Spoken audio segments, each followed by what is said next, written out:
Good evening, everybody. Thank you so much for your patience, and thank you so much for joining us this evening for our endometriosis and intimacy conversation here at Soho House.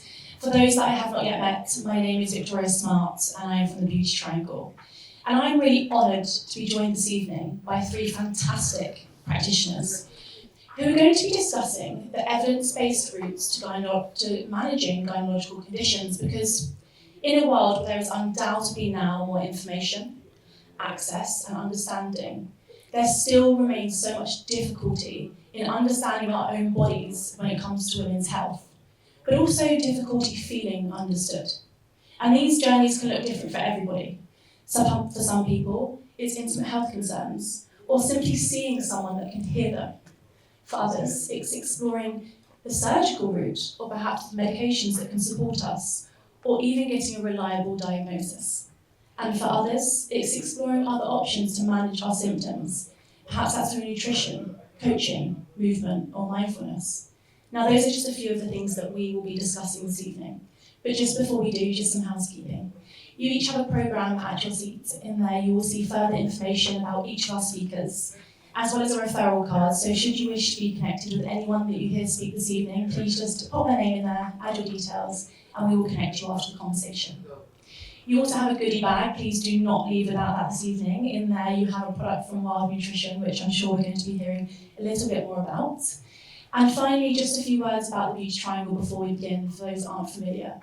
We launched 6 years ago now in order to educate and empower audiences on all areas of their well-being, but importantly from a holistic point of view, which is why you'll always find 3 speakers, each of whom are real experts in their chosen field, on our panels. But we also launched in order to connect you with these practitioners, which brings me very neatly to introduce this evening's speakers. Starting on my left here, we have aesthetic doctor and psychiatrist Dr. Galyna Selezneva. We have consultant gynaecologist, and actually this man is my consultant gynaecologist, which makes it extra special, Professor Ertan Sardiogan. And finally, clinical nutritionist, Lorna Driver-Davies. Now, that's enough from me. I'm going to hand over to our speakers to say a very quick hello, and then we'll get started with the main conversation. Galyna. Hello, everyone.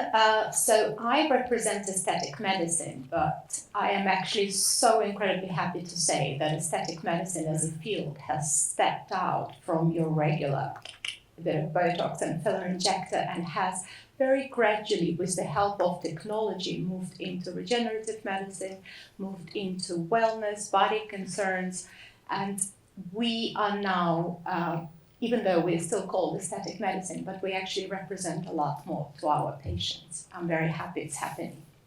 Thank you, Galyna. Thank you, Victoria. Yes, as you heard, I'm a clinician. I'm a consultant gynecologist at University College London Hospital and Portland Hospitals, and a professor of gynaecological surgery at University College London. And I look after women with benign gynecological conditions, including endometriosis. Thank you so much, Ertan. And Lorna. Hello, you can hear me. Thank you. I specialise in nutrition for gynecology and hormones for over 15 years. Apart from endometriosis, I work a lot with PMDD, PMS, all sorts of menstrual-related problems, fibroids, and everything else in between. I'm very passionate about it. Thank you so much. I'm quite selfish to sit up here this evening because I want to hear everything you have to say. And just a little note, some of these conversations will be quite tricky and it can feel quite triggering or overwhelming. That is absolutely fine. This is what we're here to do, to open up these conversations. So if at any point you do feel like you want to take a step outside, absolutely no judgment, please do feel free to do so. Galyna. Should be the panel as well. No, you have to say. Galyna, let's start with you because you said something really important there actually, and you took the words out of my mouth when you mentioned how the world of aesthetic medicine is now turning into regeneration, but also the women that you see through your door really trust you, and I think it's kind of like that doctor-patient relationship that we used to hear about. Can you explain what the concerns are of the people that you're seeing in clinic, especially when it comes to women's health? Well, I actually represent the before stage, isn't it? Before patient gets diagnosed, before patient gets to surgical care or to the care of nutritional specialists, they talk with somebody they trust. And usually, and you'll be very surprised, it can be your nail technician, it could be your hairdresser, it could be your girlfriend, it could be the female cab driver. It all starts with a conversation. And maybe because I've spent a long time working in psychiatry, maybe I have a little kind of label on my forehead, but maybe because I like to talk generally, suddenly from a very concern of a jawline or a wrinkle, you start unveiling so many actually symptoms and medical diagnoses that they don't even realize they have, from painful intercourse to feeling dry and itchy. I'm sorry, I'm talking about gynecological aspects as well, so I might use some words that are still taboo. No, You know, the word itchy is still taboo. They start sharing with you because the trust has been established. If they're going to trust me and hold a syringe next to their eye, they will trust me, with other aspects of their life. And very long time ago, I think about 9 years ago, I personally was looking for an answer to my concern, and that was a weak pelvic floor. At that time, I was lifting weight. I went through a bit of weight loss, and I had oops moments, regular oops moments. And I couldn't understand. I'm 45 now, 46 this year. 10 years or 12 years ago, I was in my early 30s. I was a healthy individual. So it was only me starting to look, and at that time, technology pre-existed. Let's call it this way. It was early days. We kind of knew that we could do something when it comes to intimate health using non-invasive technology, but nobody knew what. So on a personal level, I was determined. And somehow I ended up from a personal concern into a professional field. So I've been doing non-invasive intimate health, and I hate to say vagina, design a vagina or vaginal rejuvenation. I don't like those terms. It is intimate health, whatever the concern is, from a very personal journey and a very kind of professional journey as well. And it is incredible that even now, with all the information available, people don't think that the symptoms they experience are actually symptoms. People don't think that the problems they have in their life are actually part of the bigger disease, and they think it's normal.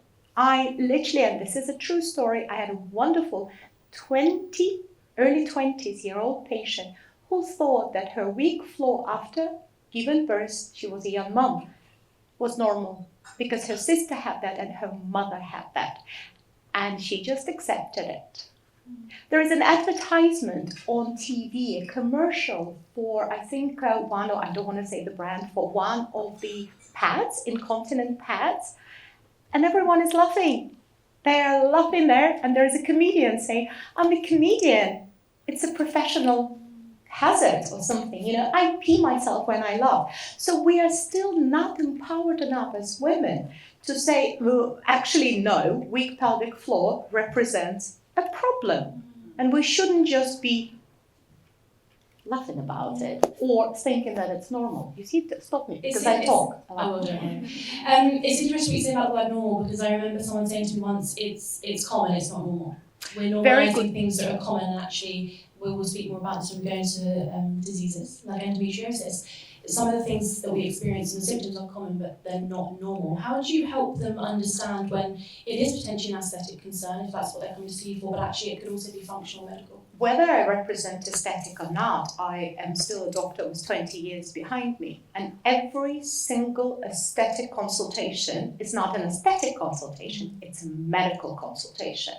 And that's why I always encourage my patients, whether it is a bit of pigmentation, whether it is a little bit of wrinkle, whether it is a little bit of fat, whether it doesn't matter what it is, you go see a doctor. And the doctor's job to do a proper medical conversation with you. It's very normal when you would expect that from a surgeon. It's a little bit more gray area when it's aesthetics, but I still wear a medical hat. So sometimes a simple mentioning will then lead to me doing a proper digging, a medical detective digging. And maybe it's the psychiatrist in me, maybe it's just my personality, but I like to dig deep. So if somebody tells me that I haven't, sorry, it happens all the time. I haven't had sex with my husband for the past 3 months. I'm not just going to go, thank you for that. Let's move on to your Botox. I will dig. It's my job as a doctor to understand properly. Is it reduced libido? Is it actually painful intercourse? Is it just other concerns that can happen outside gynecological space?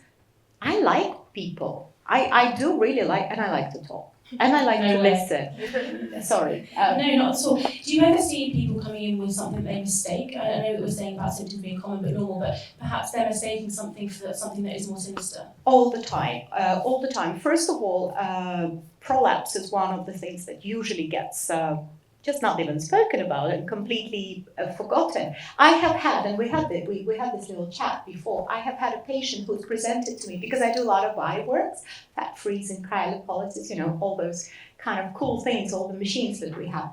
I've had a patient who's presented with extended abdomen and she thought she was fat.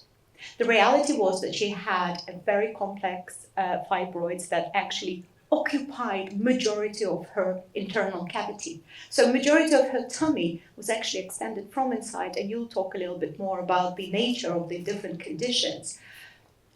Bloating, people come in with bloating, they feel that they're always bloated, and actually you have to go deeper and dig for the gynecological problem. At least you eliminate it before you say, oh yeah, you're a bit bloated and we're going to pass you on to the nutritional field. I think very importantly, you have to have a medical hat on again, but you also have to have a bit of expertise and know the team that you can work with to refer further. That's super important for us because we don't work in isolation. And I've had a number of patients presenting with actually quite advanced symptoms of vaginal atrophy, and they can't name it. Can you explain what that is, please? Well, I'm going to. I feel a little bit pressured having a proper doctor sitting here. But I will start with the very kind of non-medical, but a chit-chatty conversation that the patient can bring when it comes to vaginal atrophy. It's most commonly age-related and hormone disbalance related. But it starts with something as simple as feeling dry down there. And people still can't name what's down there.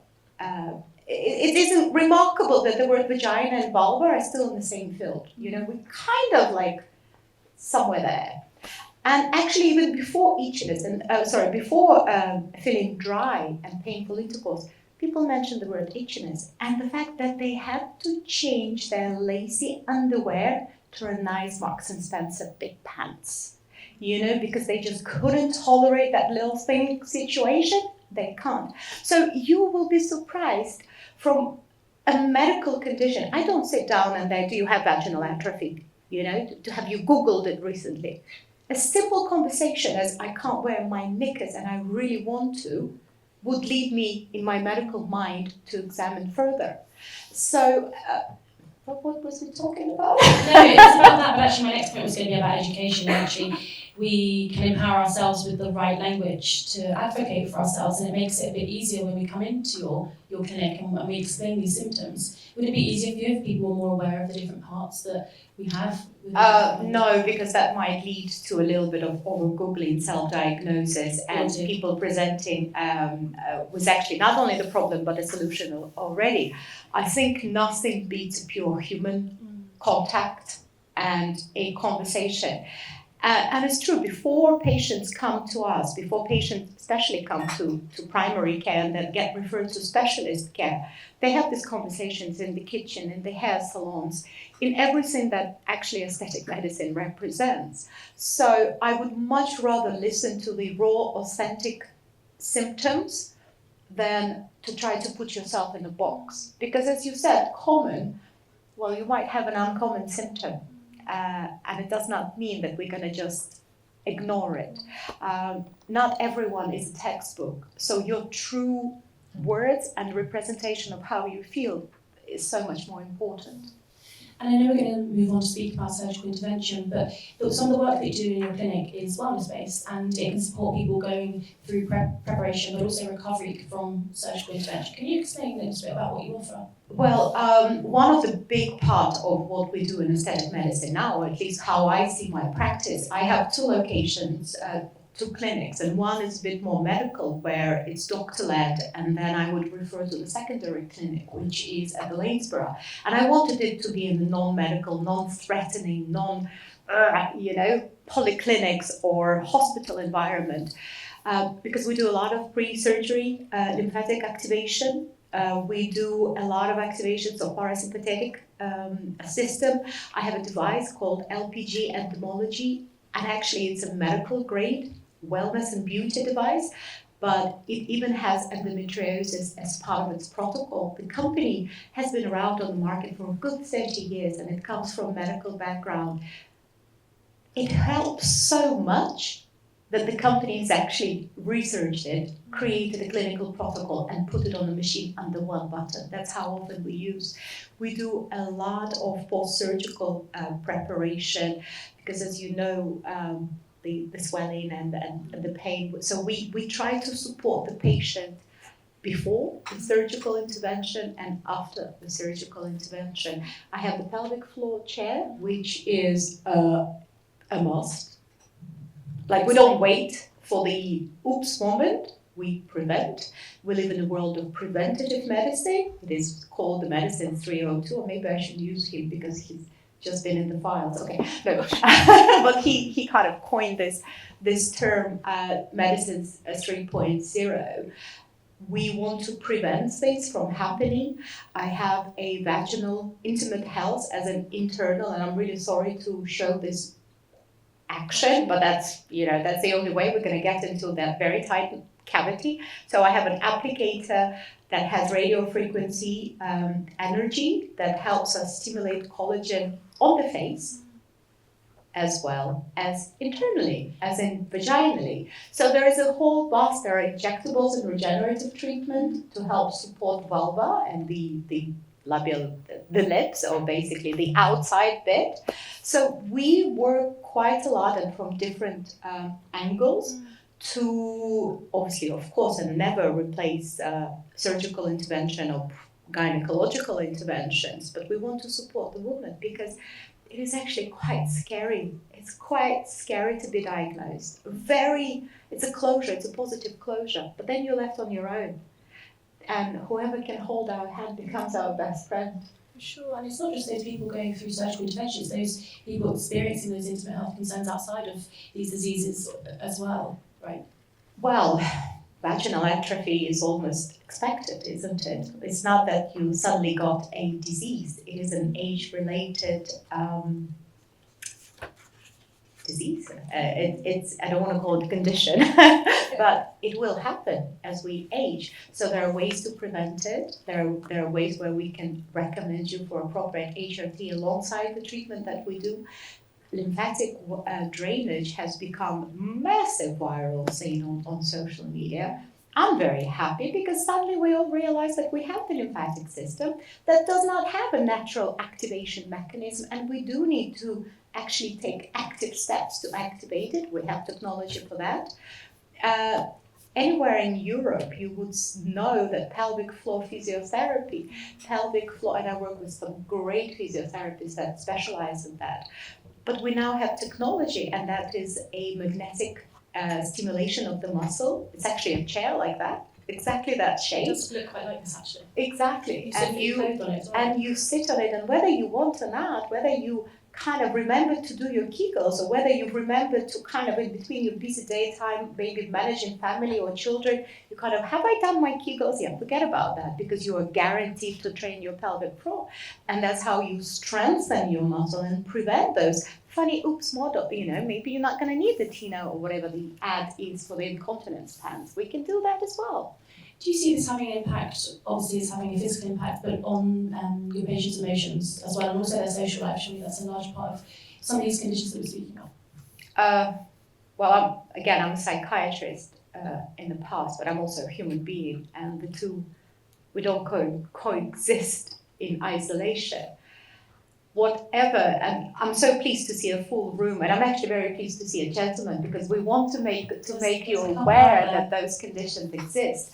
But whatever, it doesn't have to be a girly bit diagnosis, whatever your medical problem is, whether it's condition, disease, concern, you know how it's going to affect your mental wellness or mental health. Am I allowed to use that word nowadays? It will affect you psychologically. Whether it is a broken limb, whether it is bloating, whether it is endometriosis, God forbid endometriosis, or some serious conditions like that, it will affect you psychologically. And again, you can't treat one in isolation. You can't, and I spoke with you earlier, you refer to each other, right? So it's I refer to gynecological team, I refer to nutritionist, I refer to, I have 2 psychologists that I work with quite closely, and a hypnotherapist. It's incredibly important to not separate psychological health, especially when the condition is painful. It affects it can be debilitating, it affects your work, it affects your relationship, it affects you as a mother, it affects you as a wife. It will affect so many aspects of your life that you can't just bluntly go into denial and say, I'm just going to trickle through, which is what we do actually, naturally, just by being a woman. You kind of just, I can do it. So I think it's very important to give yourself safe space and understand that, yeah, my physical condition is also affecting me psychologically. And I'd like to ask you, what are you excited about for the future? I'd like to pick your brains. Is there anything in the pipeline within your practice that you're looking forward to seeing in the space of women's health? So I want a room, doesn't have to be a big room, it can be a closet with a button. And I want to come inside that room, press a button, instantly walk out exactly how I want. Any concern, whether it is my wrinkle, whether it is my bum, whether it is my vagina, miraculously cured, not going to happen. No matter how much AI they're going to put into the technology, it's just not going to happen. But what it represents for me is I want that 360 approach, that I can hopefully get to whatever doctor I go, whatever aesthetic surgeon. I want a little bit more of a 360. I want somebody to see me as a woman, which means all aspects, as a human being. So I think I want more holistic approach, whether it's future holistic technology, whether it is an AI. I don't mind if it's going to be an AI person I'm going to talk to, but I want to be seen as a whole. And I think we are now understanding this, and we are understanding that there is a huge demand not to be seen in isolation, but as a whole person. Thank you so much, Galyna. That was really beautiful, a beautiful way to end. We will have time for questions and answers at the end, so if anyone has any questions, please just hold until then. Thank you. Ertan. So I explained at the beginning that you were actually my consultant, and that was after quite a journey, having consultants tell me that I have endometriosis and then ghosting me. I found myself at your door, and actually you really changed the journey for me, so I thank you for that personally, and it was really important for me to have you here tonight to speak on this topic. I would love to know, a similar question to Galyna, who are the women that turn up at your clinic and what are their main concerns? Okay, so it's a wide range of conditions. I look after conditions which we call benign, not cancerous. I don't actually do pelvic floor, so I don't clash with your condition, Galyna. So it's mainly benign gynecological conditions. So to list some, endometriosis obviously and fibroids come at the top. Apart from these, then we have ovarian cysts, polyps, adenomyosis, conditions related to fertility like damaged fallopian tubes, adhesions around or inside the uterus, scar tissue around or inside uterus. These days, we have this new condition called cesarean section scar defect or niche. So this is a new entity with the increasing number of cesarean sections. So we are seeing this in women with bleeding irregularities or difficulties in getting pregnant, having had one cesarean delivery. So these are the most common conditions that I deal with. That's quite a list there. Where do I begin? Endometriosis. Could you just start by explaining exactly what it is? Because it can be really difficult to find the definition that's correct, I found. So endometriosis is presence of tissue similar to the lining of the womb, or endometrium, being present outside the womb. And it could be anywhere in the body. And it's been reported to be present in distant locations like lungs or limbs, fingers or central nervous system. It hasn't been reported in the spleen as an exception, and that's probably something to do with the immune function of the spleen. So it's by definition it's that, and the tissue behaves like the normal lining of the womb in a way. So every month there is a period, there is usually some bleeding outside the womb, and that causes irritation, and that irritation can cause pain, and similarly that irritation can cause sticking of the tissues with each other. So it distorts anatomy of the pelvis in general. The womb, ovaries, fallopian tubes, bowel may stick to each other as a clump, and it can be quite painful. So in a nutshell, that is endometriosis. There is also a similar condition called adenomyosis, and in that situation, the tissue, instead of being outside the uterus, it's being present in the muscle layer of the uterus. So it causes thickening of the muscle layer, and it can cause heavy and painful periods. What are the symptoms that you see people most commonly experiencing when they have these conditions? Is there anything that we should keep our eye out for? So for endometriosis, it's either pain or difficulties in getting pregnant. Some women will not have any symptoms at all. It's quite common. So if you look carefully for endometriosis, you'll probably find endometriosis in 1 in 10, 1 in 20 women. But some of these will not have symptoms. Those who have symptoms usually present with pain during periods, most commonly, pain with sexual intercourse, and pain with bowel motions when they are opening their bowels. So these are the 3 most common symptoms. But when it is away from the pelvic area, it can cause other symptoms. For example, sometimes some women develop endometriosis in the scar of the cesarean section, and every month they have this swelling lump in the scar area which causes pain.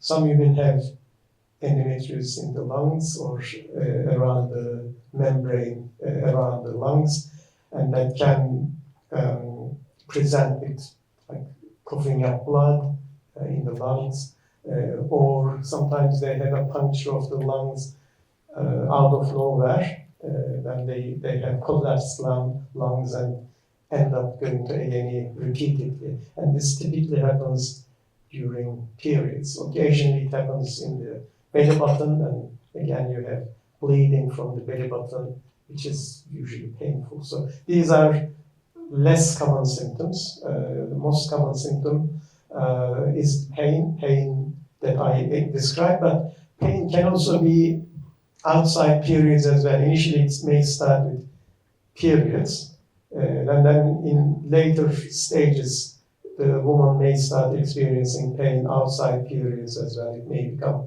a constant pain unrelated to the cycle. Are we meant to have painful periods? Not particularly, no. So obviously there is a condition called primary dysmenorrhea, which means painful periods with no underlying cause, and this is quite common in teenagers. This is probably where this misconcept of period pains are normal. They are not. So some young girls may have this so-called primary dysmenorrhea. It's very common. Like 60-70% of teenagers have some degree of period pains. Many of them don't have any trouble with it, they get on with their lives, but some can be very severe, can affect their attendance to school, other activities.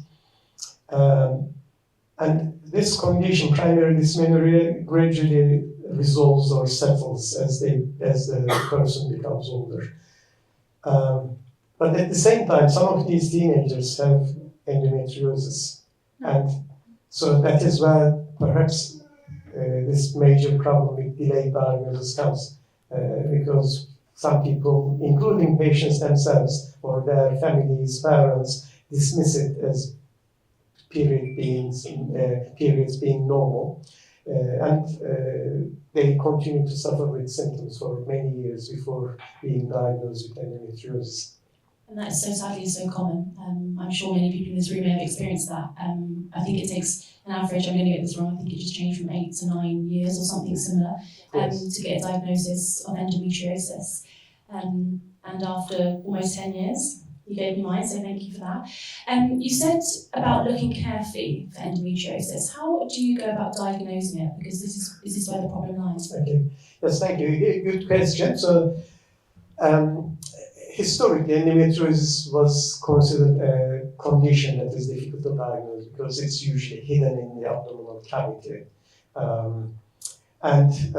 Especially when we had less specific imaging modalities, like poor ultrasound examinations, before MRI was available, it was difficult to detect endometriosis. So cysts of endometriosis are usually easy to see with ultrasound scans. Even like 30, 40 years ago, we knew that cysts of endometriosis had a typical appearance and they are easy to detect. But then when it's outside the ovaries, they are very difficult to detect, and that still remains a problem. And because of that, until 5 years ago, we used to say the gold standard for diagnosis of endometriosis was a laparoscopy. So you needed to look inside the abdomen with a camera to say, yes, this person has endometriosis, or no, there is no endometriosis. But with advanced technology, with better quality imaging, now that's changing. And with good quality ultrasound examinations, you can see not only endometriotic cysts, but what we call nodules. These are small lumps of mixed endometriotic tissue with scar tissue. And then these can be seen in experienced hands very reliably. They have quite high detection rates. But the trouble is that your average sonographer may not have that level of experience in identifying these nodules. So you need to have someone with a higher level of ultrasound experience to be able to identify them. And then that is still an issue, especially in the United Kingdom. We don't have widespread availability of high-level ultrasound expertise. MRI tends to be quite useful as well. It is good in detecting endometriotic cysts and nodules. So when it comes to more subtle endometriosis, when it's like spots, superficial nodules or superficial spots, then they are very difficult to see. And in that situation, the only way you can potentially see them is still laparoscopy. So about 4 years ago, we published the European guidelines on management of endometriosis, and in that we changed the concept that laparoscopy was the gold standard. So we no longer say laparoscopy is the gold standard. We accept that endometriosis can be diagnosed with imaging in a significant proportion of women. So that's a significant change in the last 5 years, I would say.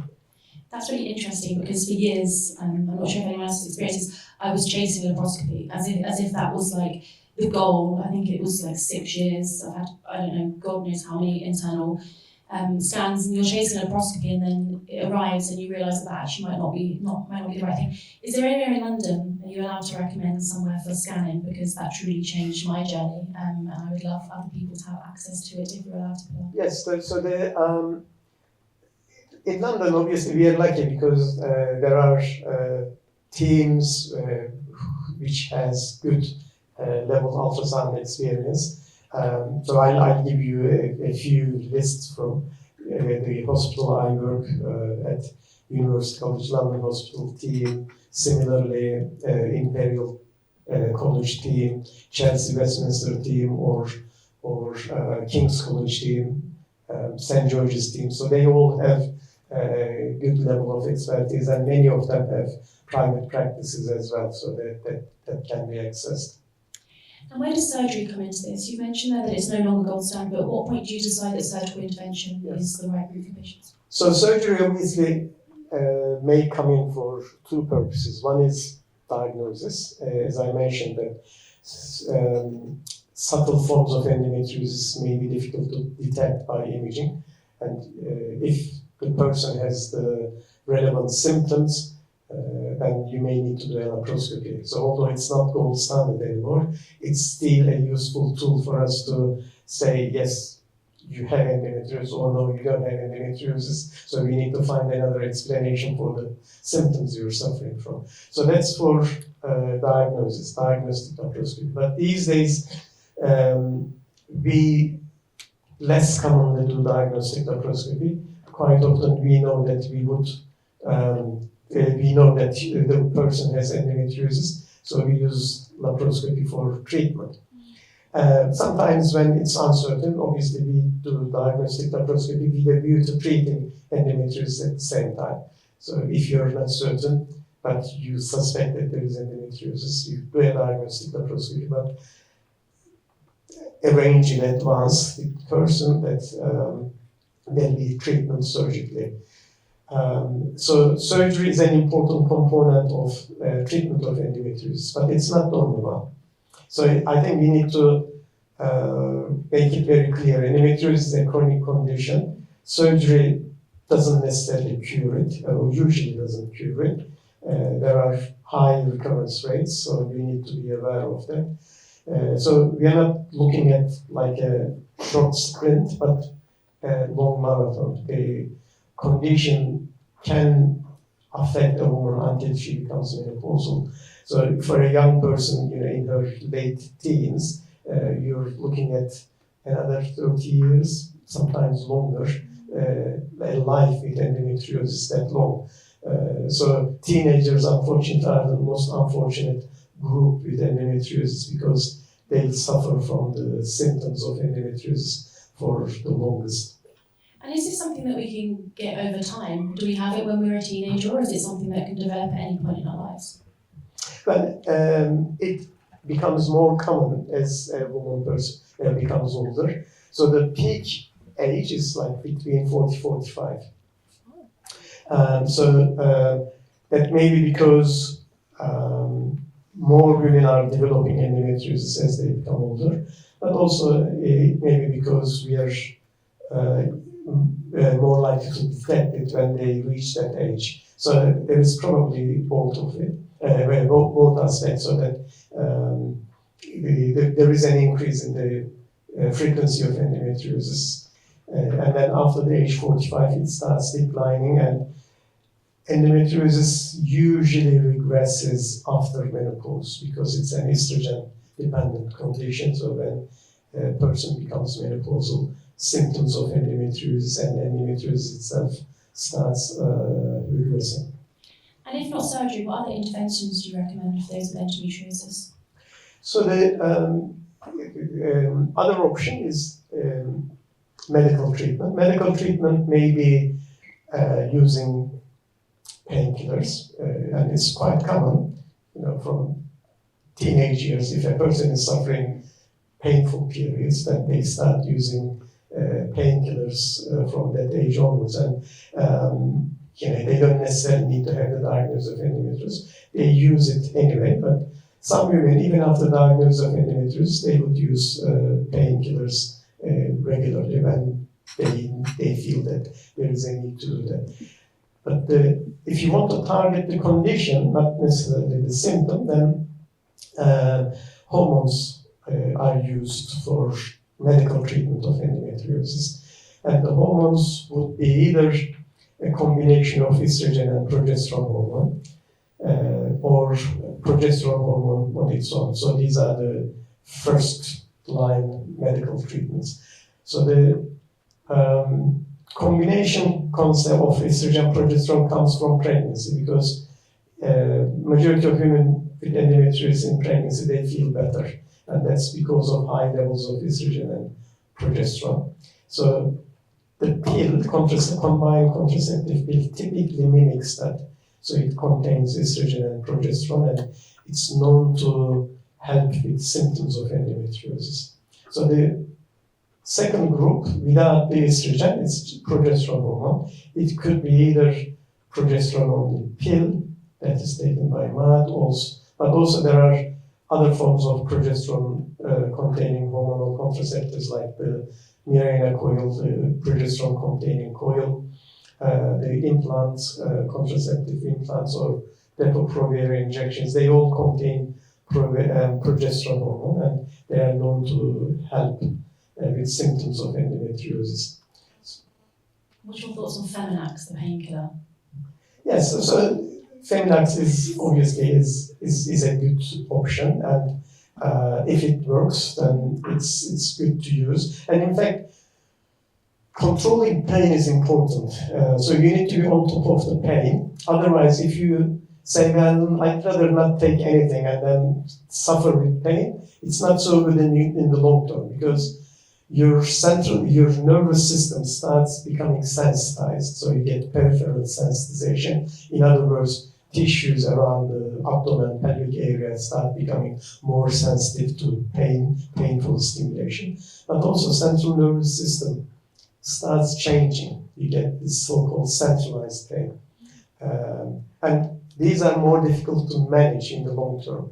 So it's better to keep the pain under control, so you're less likely to develop so-called chronic pain. Because when a person develops this chronic pelvic pain due to long suffering with endometriosis, even if we remove endometriosis or give them, loads and loads of hormonal treatment, it becomes more difficult to treat their pain symptom, because it's the central nervous system starts perceiving that the irritation is, that inflammation is still ongoing.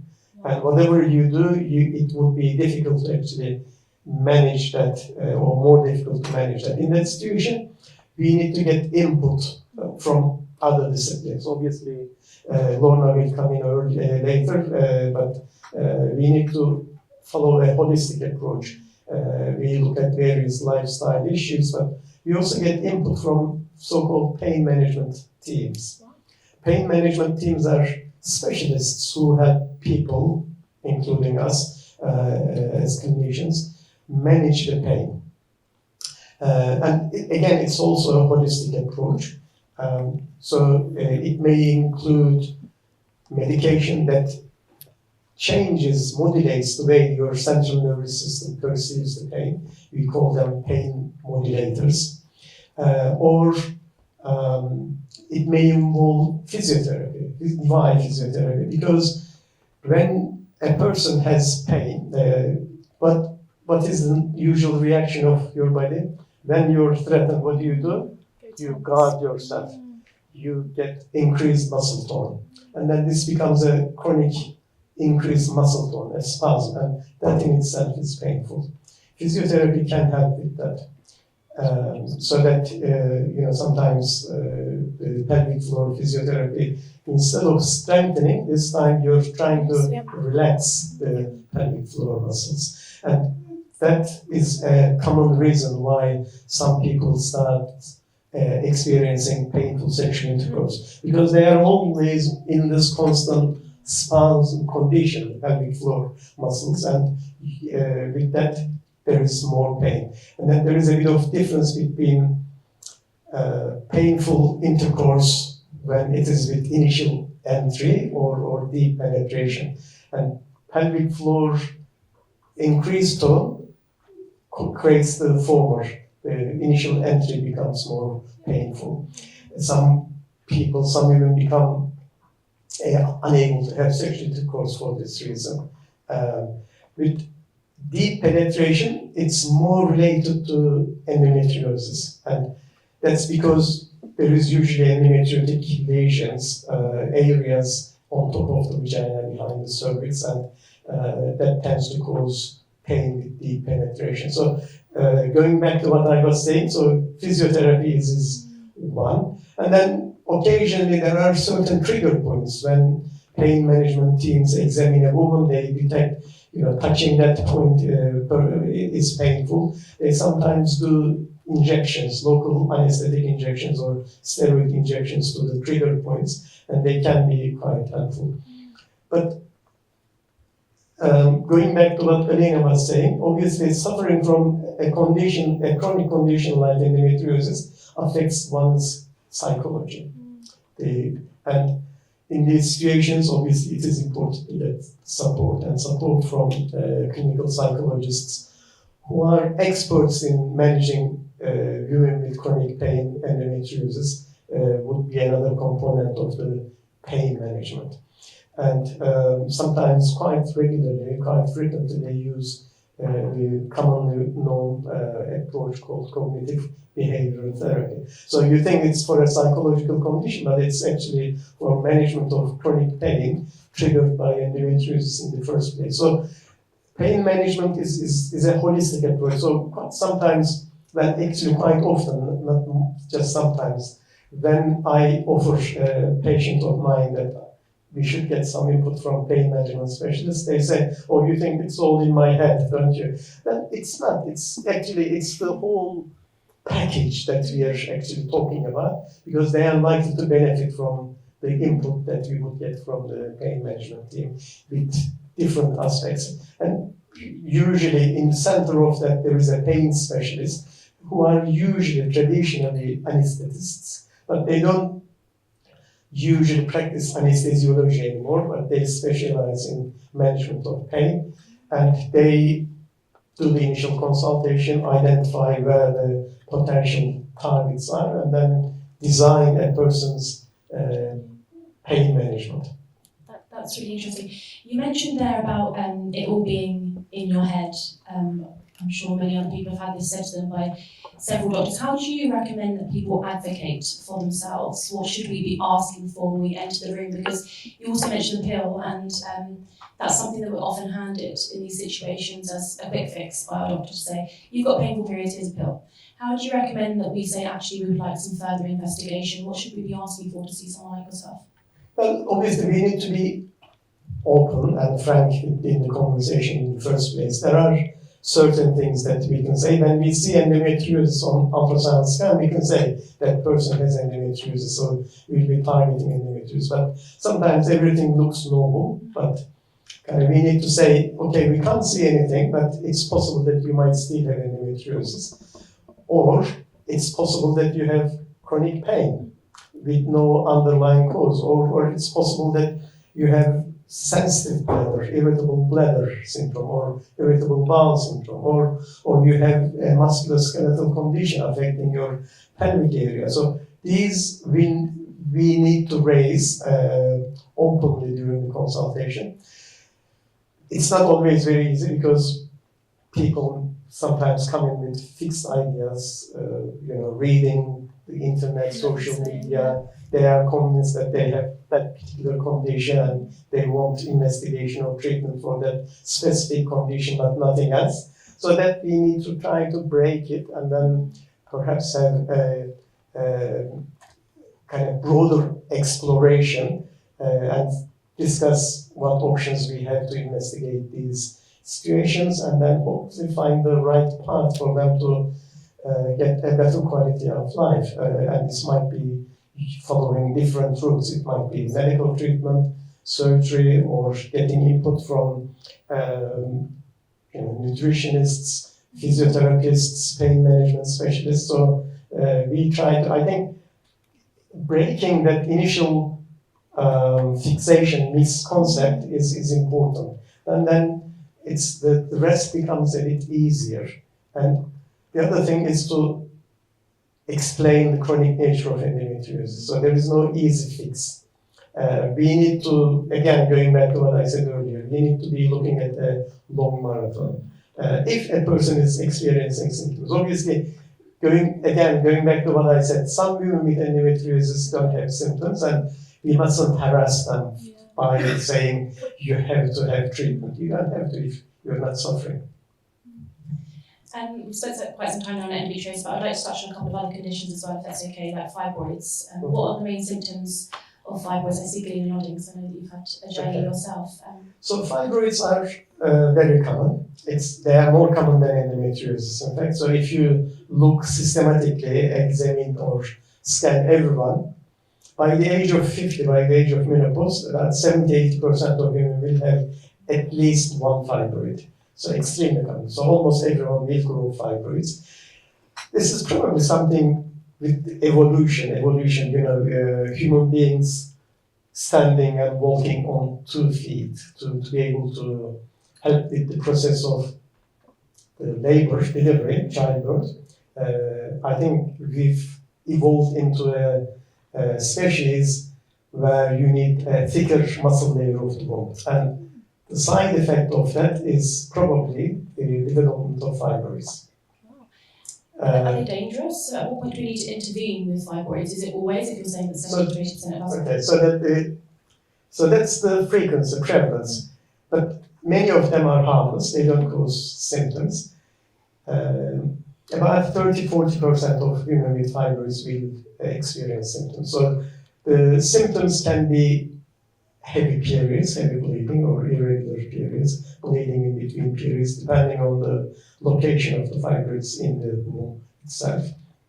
Or symptoms may be pressure, discomfort, pain in the pelvic area, or pressure on the bladder, making you go to toilet, empty your bladder frequently, or fertility difficulties. They have difficulties in getting pregnant. Only a small proportion, not the majority, but a small proportion. By the way, we didn't cover the fertility aspect in women with endometriosis. We might come later on. That's another aspect of endometriosis. And same issue, obviously, it is also relevant with fibroids as well. Some women with fibroids will have difficulties in getting pregnant. Or if they are undergoing fertility treatment like IVF, fibroids may lower their chances of getting pregnant and may need some attention. So these are the main symptoms, problems that fibroids may cause. And are they removed by surgery as well? Is that the way to handle it? Yes, so that some women with fibroids will need treatment, not all. Surgery is one of them. So the benefit, or the good thing with fibroids, they are kind of localized lesions. There may be many, but quite often we can remove them because they have a distinct boundary within the muscle layer of the uterus. So you can actually shell them out, remove them. So in a way, it's perhaps easier compared to endometriosis surgery, but at the same time, it's also a chronic issue. So that after surgery, there is about 50% risk of recurrence.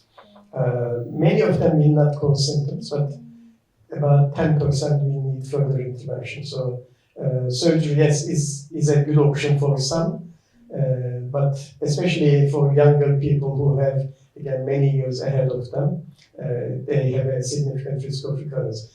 Like endometriosis, fibroids are also hormone dependent, so they regress after menopause. So there might be, that few conditions where you look forward to the menopause, and endometriosis and fibroids might be the two of them. Well, that's something to look forward to. Let's chat about fertility as well, because it's a really important part of all the conditions and the diseases. As Lorna reminded me, that endometriosis is a disease, not a condition. I don't know if anyone else knew that, but I found that out today. Fertility. What is the impact of these conditions and diseases on fertility, and how do you address that in your clinic? Okay. So there is research published from the USA in 2016. So there is a nurses' health study. So it's a database of nurses' overall health. They collected data from women who were initially diagnosed with endometriosis. And then they analyzed subgroup of women who had endometriosis diagnosis first before they started trying for a pregnancy. So when they looked at those ones and compared their possibility of experiencing fertility difficulties, they found that their risk is twice as high as those who do not have endometriosis. So it doubles the risk of fertility difficulties in endometriosis. So it's quite good, reliable data. So how do you translate this into an easier number to understand? In general, population, about 15% of couples experience fertility difficulties. So if you double that, approximately 30% of women with endometriosis will experience fertility difficulties. So it's a very crude translation, but that's more or less right. But that also means a majority of women with endometriosis will not experience difficulties in getting pregnant. So this is important for young people who have a diagnosis of endometriosis but haven't started trying for a pregnancy. They mustn't lose their sleep simply because they have a diagnosis of endometriosis, because there is a very good chance that there will be no issues. And if there are issues, usually help is in hand. We can help this way or that way and help people get pregnant, as long as it comes to our attention in a timely manner. If someone turns up at the age of mid-40s, then obviously it is a bit more difficult to help. Thank you so much, Ertan. That was actually a positive note to end on, because it can be a really scary journey, especially when we're speaking about fertility. So thank you so much. Again, if there's any questions, there will be time at the end. Thank you. And Lorna, Hi. I feel like you're going to shed some positive light on all the things that we've been discussing so far and potentially some solutions. I will try. I wanted to touch just on 2 points that Ertan made, if I could lead on to that and then you ask, is that okay? Yeah, of course. So one thing that you said that was obviously totally brilliantly correct is the pain management side. So what I see in clinic a lot is women who have been amazingly brave and decided not to do pain management, or have perhaps not had as expert help as, say, Ertan is offering all the referrals. And what you then see on that side, in terms of my experience, is that so if you imagine if you have, let's say you've got a long time to get diagnosed, you've had lots of pain, you've waited a long time to have treatment, that's a huge amount of pressure on the nervous system for a long time. And that becomes extremely stressful. And so one of my phrases is that endometriosis is nutrient hungry. And an aspect of that you can imagine is coming from different things like inflammation, for example. But there's a big part of that is that it is a huge deal to just manage every day your nervous system dealing with that level of intensity of pain. And also just feeling quite just tense about it, because it could be like, oh, I'm going to go to work today, but I've got loads of pain, or I've been asked to do this thing, but I don't think I'm up to it. So what I then see in nutrient markers, and then also in other tests that measure things like cortisol. So for example, it's very common for me to see dysregulated levels of cortisol, which again then eats away, and you get this whole kind of picture of someone who's very depleted and very stressed. And so because I do a lot of surgical referral work and I do a strong crossover with medicine, quite a lot of the time I am then saying, please go back to your consultant and talk to them about pain support, because it's actually going to help your nutritional picture as well. Because otherwise if you're trying to get someone back to optimal health, if their nervous system is overreactive, even by the way, if they've actually had surgery that's gone really well, sometimes it's the echo on the nervous system, so they're still quite kind of stressed. If you want to build up their nutrient levels, you kind of almost want both sides to come in. So very much the ingredients of that. And the other one was to say that we talk a lot about endo in the menstrual fertile years, quite rightly, but I do a lot of work in perimenopause, and this is where I see a recurrence or even appearing for the first time. So what were you saying about the years and the women in the sort of late 30s, 40s? And as women go through perimenopause, this is classified as an inflammatory life stage. There's lots of metabolic changes going on. So I can actually see endometriosis appearing even for the first time, or they've been diagnosed in their 20s, they had successful treatment, they've gone to have children, everything's fine, life feels like it's really good, and now that's kind of coming up now, and they're wondering why. Considering as you're possibly thinking you're heading towards maybe the best bit, which is not having. So essentially, I think it's saying that we should be thinking about this topic not just in those, teenage years or 20s and 30s, is that really thinking about this is something which can go into those 40s and 50s. And I've sat in laparoscopic surgery where someone actually had a hysterectomy because it had reoccurred in menopause because of HRT. And I can answer a good solution about how to avoid that if you want it. Go on, give us the insight. Okay, so I was having a conversation with that surgeon, another surgeon who was visiting that day about, she was like, this is like the downside to HRT. And I'm, by the way, a massive fan of HRT, and I think it's really important. And I think also that looking at nutrition and lifestyle and say even herbal medicine for hormone support is all, the whole kind of range of it. And I was saying to her, I said, look, the thing about hormones is that if you don't address their metabolism, which is what I do a lot of, then you are kind of dumping them in and then wondering what happens to them afterwards. And so we're looking at things like supporting the liver, the gut, and there's also functional tests where you can actually see if you're metabolizing hormones properly. So it's about, I think, bringing together and collaborating with things like, you might be using a prescription hormone, but thinking also about the biochemistry and how you can support that better. It comes back to that collaborative approach that we've been speaking about this evening. Where do you begin when someone comes to you and says, I have endometriosis, I'm going to use nutrition as a tool to manage the pain, the experience? Where do you begin? What do you do? Yeah, so I see a whole range. I see women who they suspect it. So I do a lot of work where I help them get the confidence to go and see a professional like Ertan, for example. So I do a lot of referrals. Women who are newly diagnosed, who may be waiting for surgery. So if they're waiting for surgery and also that it looks as if, we can't do the full extent of work of what we would like to do until that's happening, particularly if that's quite soon coming up, I do a lot of just getting them fit and strong to go through all of that. And we might be attending to symptoms like looking at things like mood and energy to just kind of go, okay, you're nearly there kind of thing.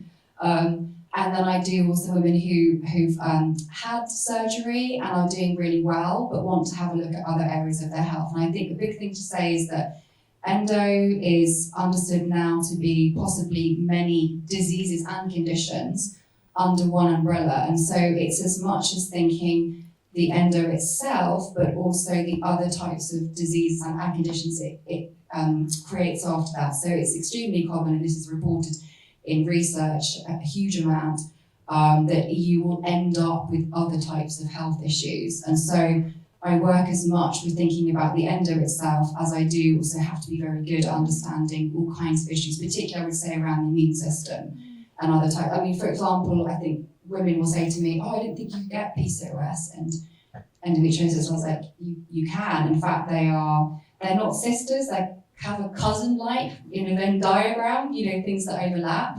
And some women, for example, depending on where they're at, and you would, I think, agree with this, cannot have the full extent of the surgery that they, quote unquote, might need because it would affect fertility. So it's just too close to ovaries, it's going to be too tricky around fallopian tubes. So it could be that a surgeon's going to do so much of what they want to do now that they need to complete their family. And so my job is to basically come in and think, what can we do in terms of nutrition and lifestyle to get them to that point and try and reduce by a percentage the symptoms that they have, because all the endo can't be removed at this point. I was trusting you to give us positive news. You told us we're going to get every other condition. Back to the positive. What role does anti-inflammatory diets play in this? Because we're hearing so much more about that in general now, but also that endometriosis, correct me if I'm wrong, is an inflammatory disease. So can we be using anti-inflammatory diets to help manage symptoms? Yes, we can, and they're very effective. I think that where it goes a bit wrong is that I think taking some classic anti-inflammatory diets, which are probably more suitable for the general public as opposed to being suitable for endo.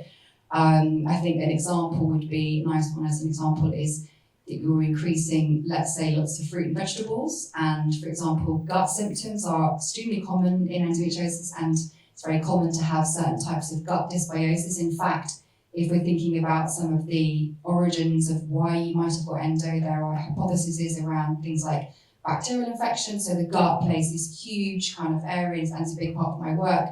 But some of those fruits and veg will actually aggravate the gut and make you feel much worse unless you perhaps deal with the dysbiosis. So you could be just going along thinking, I'm going to eat more of this or that. And actually, women will say, I've got this like massive pregnant tummy and I can't have a poo and I feel much worse. Or I've been, eating my own body weight in sauerkraut and now I'm having a pain. Which vegetables are those? Just asking for me. So I'm talking about the difference between vegetables that would be low and high FODMAP. So I don't know if people have heard of something called small bacterial overgrowth in the small intestines. Have you heard of that? No? Yeah, well, thank you. A little bit less. And unless you attend to that with diet and then also treatment, which can be using botanicals but also antibiotics as well, then you could be, without knowing what to do in terms of that diet, you could be easily eating those vegetables which will aggravate the presence of that bacteria and then give you more pain and discomfort. Are there any vegetables that are good when you've got endometriosis? So low FODMAP vegetables. So all your leafy greens are going to be really, really easy. You want to. I think what's complicated is that things like the broccoli head are good, but not the stems. So you can actually get a low FODMAP app from Monash University, which anyone can download from their app shop, if that's the term. And then you get a full list there. But this is why I think people should do these diets with professionals, because if you do them for too long, you can end up with nutritional deficiencies, or you can just end up really fed up. And confused. I did a FODMAP diet a little while ago. My PT of many years is in the audience, and it was empowering to understand these things, but actually quite overwhelming at the same time. How do you navigate that? And it's also and I had no shade to you, Ertan, but lots of doctors will think that it's a treatment to do low FODMAP diet, and it's not. What I would then be doing is going, do you have bacteria in the small intestines, which is a breath test? And if that's the case, I either refer to someone who's a gastro consultant for antibiotics, or we do herbal treatments. Yeah. Supplementation. Where does that fit into this? Do you believe that supplementation can support people who are dealing with endometriosis? Yes, definitely. I think the first thing to say is that I think it's very easy to get very, very overwhelmed. And particularly women who've got complex, not just endo, but complex gynae pictures, will end up with huge bags or cupboards full of supplements that they actually don't need, including, I would say, some supplements that are going to potentially do more worse than good. I think we were talking about collagen. I love that. Can you So collagen is actually really bad for endo. Sorry if anyone's taking collagen, please stop today. So collagen might be great for your friend or your sister, but if you have endo, the reason for this is because the endo lesions are partly collagen in structure. So the idea is that if you give the body more collagen outside that you would get through a normal diet, by the way, there has been shown in research that the lesions will actually grow. That doesn't mean that if you take collagen, you don't have endo, by the way, that you will get endo. Whereas, for example, I know we're in the UK, so people don't like oily fish, but oily fish, there's a ton of research with endo and using omega-3. But again, people then sometimes buy the wrong one or the wrong ratios. For example, you need to know whether you're taking an omega-3 that's going to be right for pregnancy, which is a different ratio, whereas whether you're using it for, say, painful periods or endo or PCOS. So it's about, I think, having a few supplements which are really good, that are the right kind of thing. And then I use a lot in clinic. I was talking about metabolism of hormones earlier. So, endo is partly fueled by estrogen, and so we want to make sure that we are metabolizing our hormones. So I use a lot of formulations. We have one from Wired called Endo Support, and that is all about metabolizing estrogen and working on inflammation as well. And women tend to be, as I was saying, endo is very, very, very nutrient hungry. And the research is that it does respond positively to making sure that you get key nutrients in place. But also testing is really important rather than just throwing stuff in just for the sake of it. You mentioned estrogen there. I'm going to try and myth bust. Does that mean we should stop things like soy? Yeah, to an extent. Yes. Yeah, I think it gets difficult when you've got people who are vegetarian or vegan, and then I'm quite like normal and sensible. Is that Try and get your proteins from different sources if that's the kind of category that you're in, and just not overdo it. And obviously we do have research data that in obviously countries like Asia, they're going to have what I call good quality soya consumption. And also they're not consuming it to the levels that sometimes we do here, because we are more fans these days, I would say, of these foods that I don't like, which is like very lab produced fake meat type products, where you would get lots of very, very processed soya kind of like thrown in. But yes, I think a little here and there is fine. And again, it comes back to metabolism. Yeah. And you made an important point, which is like in moderation, right? And not then causing more Yeah, problems around exactly. things like our food and obsessing over ways in which we can help cure what we have by causing another problem with our relationship with food. Where do things like the trends and the fads, which I hate speaking about, like intermittent fasting, what's your view on things like that for people who have endometriosis or similar? Yeah, so I think things like keto or intermittent fasting absolutely have their place, and the research is very good. However, a lot of the research is not on women, and there are real gender differences in terms of how bodies operate, particularly when we're thinking around the menstrual cycle. Keto, if done longer term, is going to really affect the thyroid. Thyroid conditions and disease is really, really common in endo, particularly those that are autoimmune. And going back to what I was saying earlier about the idea that sometimes what I'm looking at in clinic is that I'm almost more worried about another disease or condition that they've got, because the endo might be kind of at bay. So what you want you to do is make sure that particular other diagnosis is heavily looked after. That's a really key point to make. So going back to things like keto like might not be suitable for everyone, might be hard to do, but I would say in women it's not going to be good for the thyroid long term. And then intermittent fasting is going to be great, because the idea with that is that the absence of food allows the body to go and focus on clearing up rubbish and issues and inflammation. So I do love the concept of us having our meals further drawn out, like, if we can avoid snacking, that's great. But in women, if you stretch that out too much, you put a lot of, biological pressure and stress on them.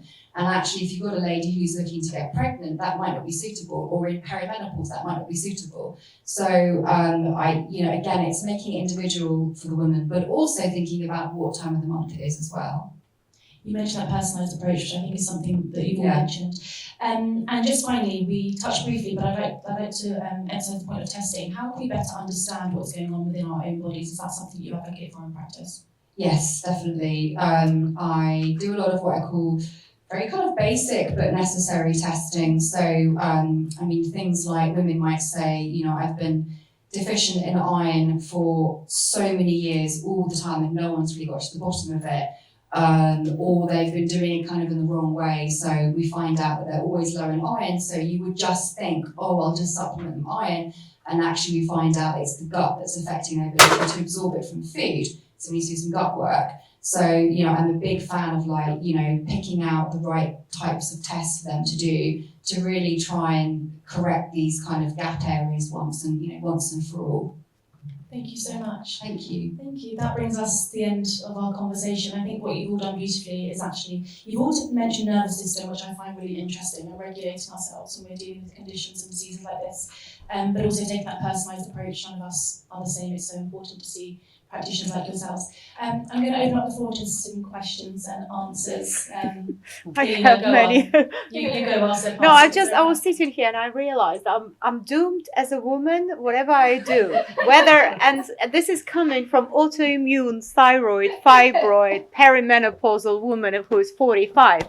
So very much looking forward to menopause. It's still gorgeous. I think it was so very important what you said, to rather than go on Google, to actually see the professional who will cherry pick all your symptoms and then phrase it together.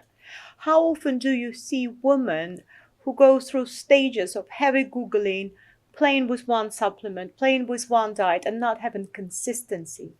All the time, yeah. Including, this removing foods they didn't need to remove. Mm-hmm.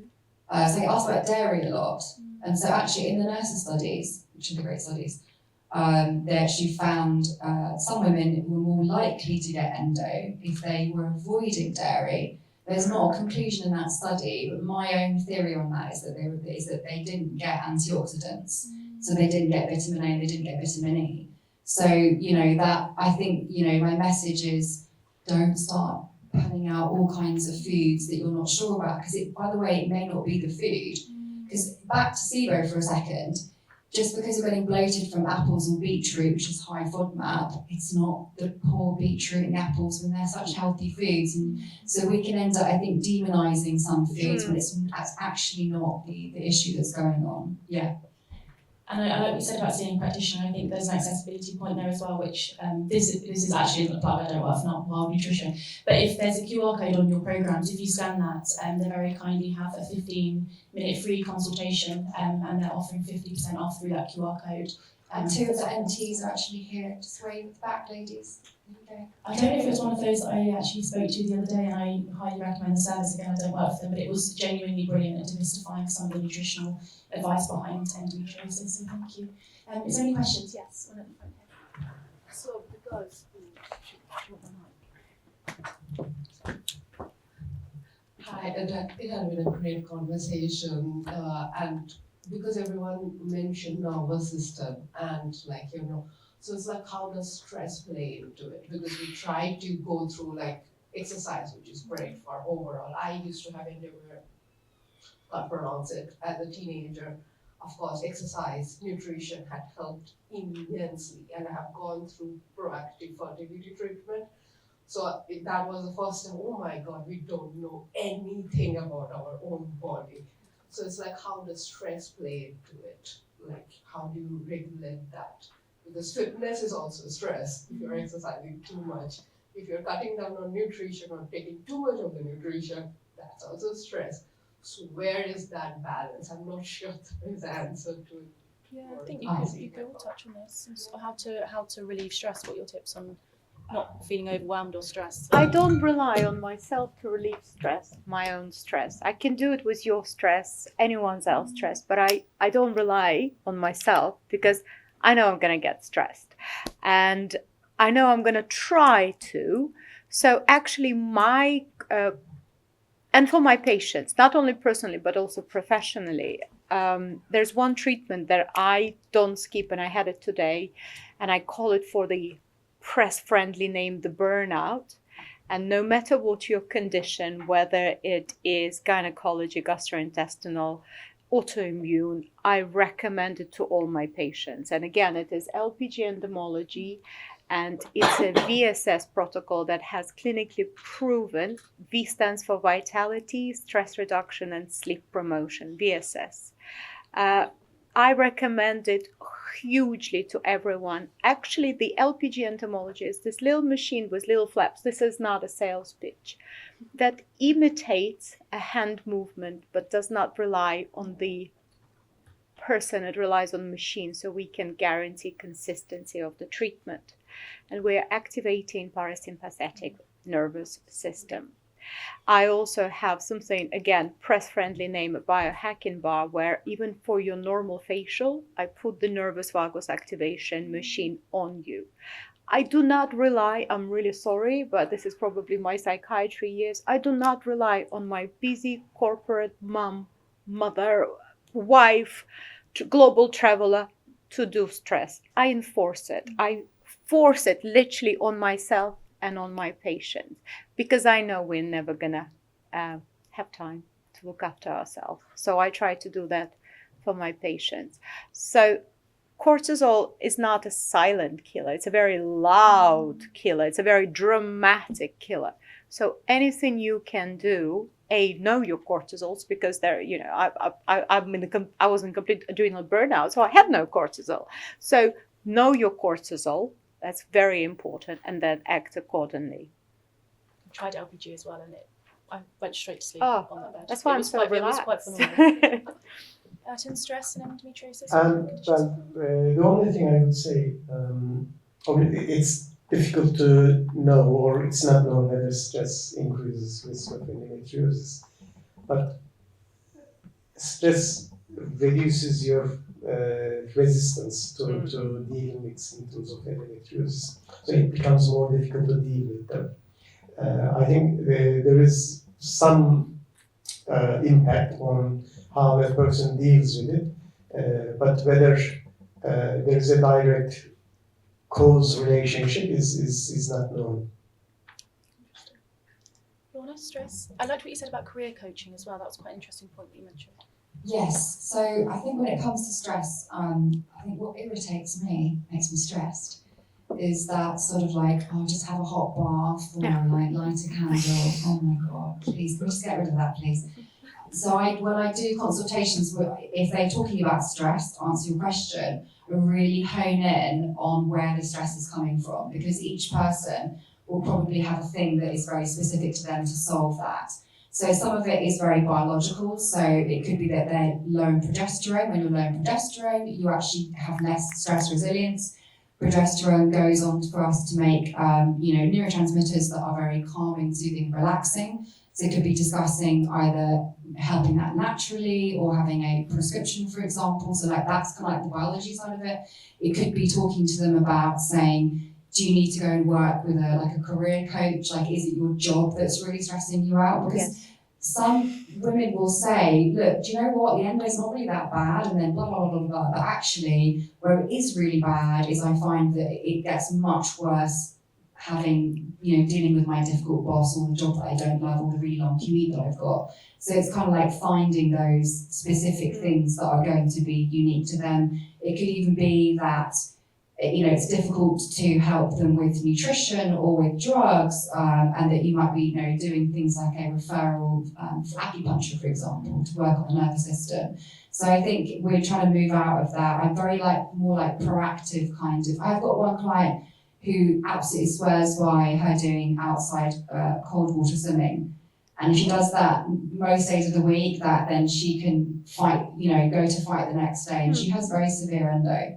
That's really interesting. Yeah, Stressful. another client who does weightlifting, because that completely de-stresses her and helps her manage her endo. So I think I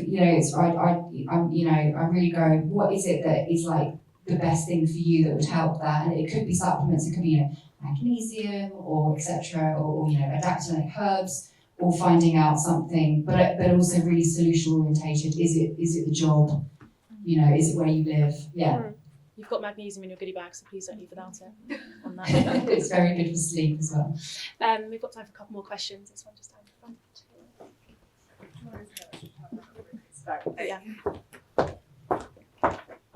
Thank you for this. It's been great. Question on fibroids. What tools can we use to ideally reduce the development of fibroids? If it is present in the body. It's a surgical question. What tools do we use to reduce development of fibroids? Let's say it's small at the moment. What can we do? How can we empower ourselves to reduce that further development? Okay, so once they develop, it's difficult to change the course of fibroids as such. Fibroids may stay the same, but there is a trend towards growth in general. That's probably because they have their own programming, and what you do externally doesn't make that much difference. So people talk a lot about avoiding external estrogens, for example. But if you think about the level of estrogen that is secreted from your ovaries, the external estrogen you would get from food could be a drop in the ocean. So there are, although that's lifestyle may not necessarily have a big impact, but there is some data from use of contraceptives, for example. They are known to reduce progress of or slow down progress of fibroids, hormonal contraceptives. That's one thing. Probably the biggest impact is pregnancy. Pregnancy has a protective effect, especially in the following few years. When the gap increases, the protective effect disappears. Same applies to endometriosis as well. People who have a pregnancy, they are less likely to experience endometriosis as well. So pregnancy does have some protective effect. So these are the probably two main things that may modulate the progress course of endometriosis. But there is a lot of epidemiological data, I'm sure Lorna will be able to tell you a bit more, about what you eat can actually increase your risk of developing fibroids or endometriosis, particularly with fibroids. That is the case. Yeah, they are a metabolic issue as well. So I would say having a look at things like managing your blood sugar. So almost like think of it easily as what you might do for PCOS, for example. Lots of data on vitamin D, and obviously in the UK, often very commonly, we're often very low. So quite high doses of vitamin D that are monitored. And yeah, I would say also anti-inflammatory diet. So there's a lot, because also you're quite right about talking about estrogens. That's not necessarily the issue. It's more that then some of those estrogens can be increased because there's inflammation, because the two things go on a loop with each other. Yeah. And then there is a school of thought that fibroids develop in the absence of sufficient levels of vitamin D. So there is a group in the USA. They are very keen that people are given vitamin D to prevent development of fibroids. I wish it was that simple. Yeah. But yes, there is probably some link. I will tell you my personal journey, not from a medical perspective, but from a personal perspective. My fibroid was sitting very quietly for many, many years. And then I started planning a wedding. So whatever is responsible, because I didn't change my diet, I'm autoimmune thyroid, so anti-inflammatory. The vitamin D is probably sticking out my ears, and so is magnesium. And I started planning and in 1 year that I planned my wedding, my fibroid grew from 0.5 millimeters, and I'm a daughter of a gynaecologist, so I was monitoring it quite well, to really nice thing that had to be removed surgically, was preventing me from getting pregnant. I was bleeding half of the months. It was interesting because as a doctor, I didn't notice it. My husband did. With the sentence, "You are bleeding half of the months. Are you trying not to? Are you tired? Is the new headache?" So he was noticing that I was bleeding half of the months, whereas I continued with my life. So from a personal perspective, and here you need to advocate a little bit for yourself, and sometimes I have to sit down with my patients and write down the questions they're going to ask their gynecologist, their gastro, their dentist. We're not good at advocating for ourselves. Monitor it. Keep an eye. There are ultrasound places that don't need doctor's referral. We're not that important. Find a non-referral scan clinic and keep an eye on it. And only you will listen to your body, and you're the only one who know it if there is any change. So my advice from a patient perspective, keep an eye on it. Just simply monitor it, because you don't want to get to the point where you're missing something important. Got time for one more question, and then I think our speakers will be here for 5 minutes afterwards if you want to ask. Thanks. So question for Dr. Ertan, just to touch on something you mentioned earlier about patients having seen something on social media and then coming in and asking, can I have this disease? I've had endometriosis for a long time. My first two, I was diagnosed it took me a long time to get diagnosed, but I started having problems when I was like 13. I've had multiple excision surgeries and reconstructive surgeries, and I'm a veteran. But it's only recently I've had other people tell me they have endometriosis.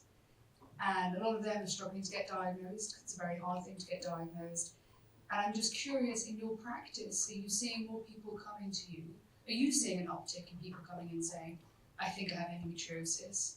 And if so, are you seeing an uptick in people having the disease? Like, is it getting more prevalent, or am I just in an echo chamber where I'm noticing more people that have it? We are obviously seeing more patients who have a diagnosis of endometriosis, but it's not probably it's not because we are seeing more people with endometriosis in general. In other words, there isn't more of endometriosis.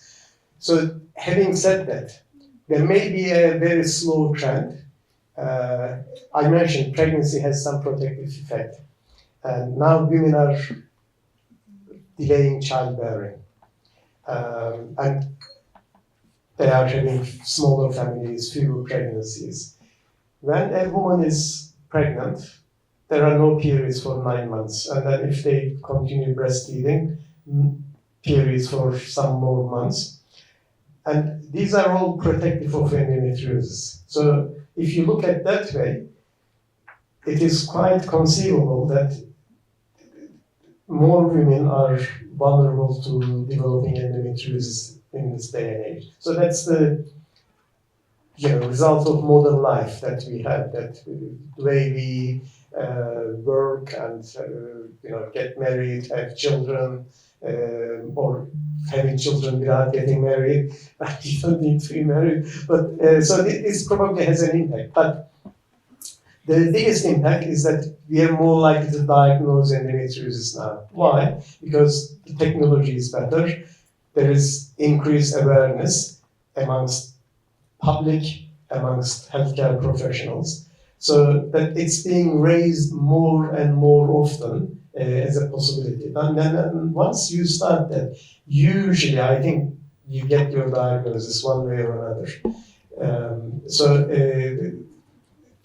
Yes, I'm seeing more patients, and then I get patients who are referred to me with diagnosis established already. I think the problem is mainly in the primary care, that we need to actually resolve the problem at the primary care level, so that we will probably have a bigger success in this concept of delayed diagnosis. We will shorten it. Thank you so much. I can see that I'm getting the time. So we are going to have to bring that to the end of the conversation, but I'd like to thank everyone who turned up this evening. This is a really difficult conversation to brace, and I hope that everyone in here doesn't feel any more alone. We're here to have those conversations because it can be really isolating. So thank you for being here, but also a huge thank you to our beauty triangle for this evening. You're fascinating insight. I'm looking forward to menopause. Positivity, yeah, menopause. Like I say, please don't forget your goodie bag. Please scan the QR code if you wanted to be connected to the consultation, and pop the doctor's names down if you wanted to be connected with any of our practitioners. And we hope to see you at future events. Thank you so Either much. perimenopause, menopause, or hysterectomy. One of those.